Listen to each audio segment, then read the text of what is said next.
Assalamualaikum warahmatullahi wabarakatuh.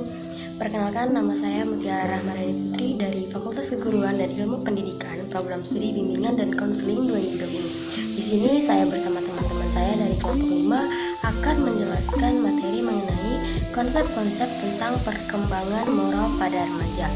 Baiklah, langsung saja. Selamat Di sini saya akan menjelaskan materi poin pertama, yaitu mengenai pengertian nilai dan moral. Nilai adalah suatu sifat atau kualitas yang melekat pada suatu objek, namun bukan objek itu sendiri. Nilai merupakan kualitas dari sesuatu yang bermanfaat bagi kehidupan manusia. Kemudian, nilai juga dijadikan sebuah landasan atau alasan serta motivasi untuk bersifat dan berperilaku. Kemudian, nilai juga memiliki ciri, yaitu bersifat abstrak, bersifat normatif, serta menjadi dorongan dan motivator. Bukan hanya pengertian dari nilai, di sini juga saya akan menjelaskan mengenai pengertian dari moral. Moral adalah suatu ajaran tentang hal yang baik maupun hal yang buruk yang menyangkut tingkah laku dan perbuatan pada manusia. Lalu, moral juga dapat berupa sebuah peraturan, prinsip-prinsip mengenai yang benar, yang baik, terpuji, serta yang mulia. Lalu, moral juga dapat dibedakan menjadi beberapa moral, yaitu moral ketuhanan atau moral agama, moral etika, moral hukum, serta moral ilmu. Itu tadi penjelasan mengenai pengertian nilai dan moral. Sekian, terima kasih. Nah, di sini saya akan menjelaskan tentang teori perkembangan nilai dan moral. Menurut Laurent Kombert tentang teori perkembangan nilai dan moral ini, penilaian dan perbuatan moral pada intinya bersifat rasional. Kombert membagi menjadi 3 tahap, yaitu 1. Tahap prakonvensional yang terjadi pada usia 4 tahun. Pada tahap ini, anak telah memiliki sifat responsif yang telah membedakan mana yang baik dan mana yang buruk. Bila baik, dia diberi hadiah, dan bila buruk, dia diberi hukuman. Dan pada tahap kedua, yaitu prakonvensional, terjadi pada anak yang berusia 10 sampai dengan 13 tahun. Pada tingkat ini, mengusahakan terwujudnya harapan keluarga, kelompok, atau... Baiklah, di sini saya akan menjelaskan materi ketiga, yaitu kekhasan tingkah laku moral pada remaja. Moral merupakan suatu kebutuhan penting bagi remaja, terutama sebagai pedoman dalam menentukan jati dirinya.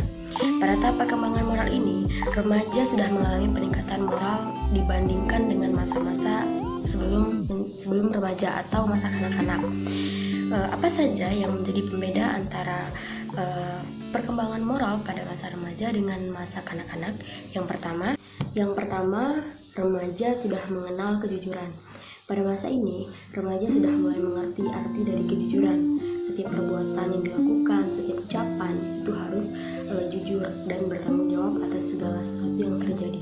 Artinya, remaja sudah mulai bisa membedakan mana yang benar dan mana yang baik, atau mana yang buruk dan mana yang tidak baik. Yang kedua, yaitu keadilan. Pada masa ini, remaja sudah bisa melihat sesuatu ataupun sudut pandang orang lain itu berdasarkan suatu hal yang mutlak. Artinya, remaja tidak boleh membeda-bedakan antara yang satu dengan yang lain atau memandang setiap orang berdasarkan hal-hal tertentu. Yang ketiga, yaitu kesopanan.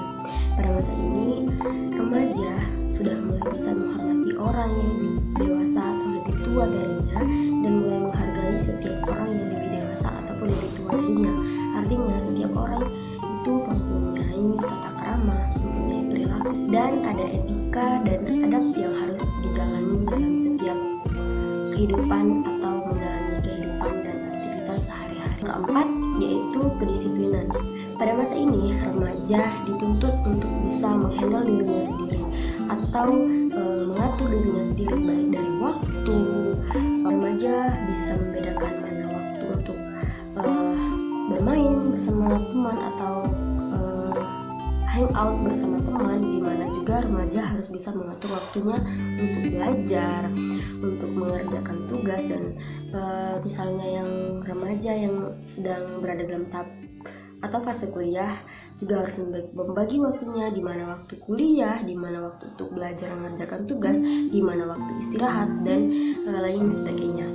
Baiklah, itu saja sekilas penjelasan saya mengenai kekhasan tingkah laku moral pada remaja. Dari sini bisa diambil kesimpulan bahwa sesungguhnya remaja itu memiliki tingkah laku maupun moral yang masih labil. Nah, sebenarnya remaja itu sudah mencapai titik kematangan atau sedang menuju tahap kematangan dari proses perkembangan moralnya. Itu saja penjelasan singkat saya mengenai kekhasan tingkah laku moral pada remaja. Assalamualaikum warahmatullahi wabarakatuh. Perkenalkan, nama saya Reski Amalia. Dalam video kali ini saya akan menjelaskan tentang faktor-faktor yang mempengaruhi perkembangan nilai dan moral remaja. Ada beberapa faktor yang mempengaruhi nilai dan moral remaja. Pertama, lingkungan keluarga. Keluarga sebagai lingkungan yang pertama mempengaruhi perkembangan nilai dan moral remaja. Biasanya tingkah laku remaja berasal dari bawaan ajaran orang tuanya. Remaja yang tidak memiliki hubungan yang harmonis dengan orang tuanya di masa kecil, kemungkinan besar mereka tidak mampu mengembangkan super egonya, sehingga mereka bisa menjadi orang yang sering melakukan pelanggaran norma. Kedua, lingkungan sekolah. Di sekolah, remaja mempelajari nilai-nilai norma yang berlaku di masyarakat, sehingga mereka juga dapat menentukan mana tindakan yang baik dan boleh dilakukan. Tentunya dengan bimbingan guru. Remaja cenderung menjadikan guru sebagai model dalam bertingkah laku. Oleh karena itu, seorang guru harus memiliki moral yang baik. Ketiga, lingkungan pergaulan. Dalam pengembangan kepribadian, faktor lingkungan pergaulan juga turut mempengaruhi nilai dan moral remaja. Pada masa remaja, biasanya seseorang selalu ingin mencoba suatu hal yang baru, dan selalu ada rasa tidak enak apabila menolak ajakan teman. Bahkan terkadang seorang teman juga bisa dijadikan panutan. Keempat, lingkungan masyarakat. Masyarakat sendiri juga memiliki pengaruh yang penting terhadap pembentukan moral. Tingkah laku yang terkendali disebabkan oleh adanya kontrol dari masyarakat itu sendiri yang mempunyai sanksi-sanksi tersendiri untuk pelanggaran-pelanggarannya. Dan yang terakhir, teknologi. Pengaruh dari kecanggihan teknologi juga memiliki pengaruh kuat terhadap terwujudnya suatu nilai. Di era sekarang, remaja banyak menggunakan teknologi untuk belajar maupun hiburan.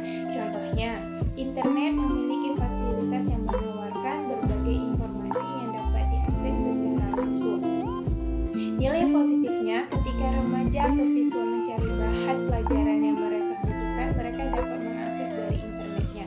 Namun, internet juga memiliki nilai negatif seperti tersedianya situs porno yang dapat merusak moral remaja. Apalagi pada masa remaja memiliki rasa keinginan tahuan yang besar dan sangat rentan terhadap influence seperti itu.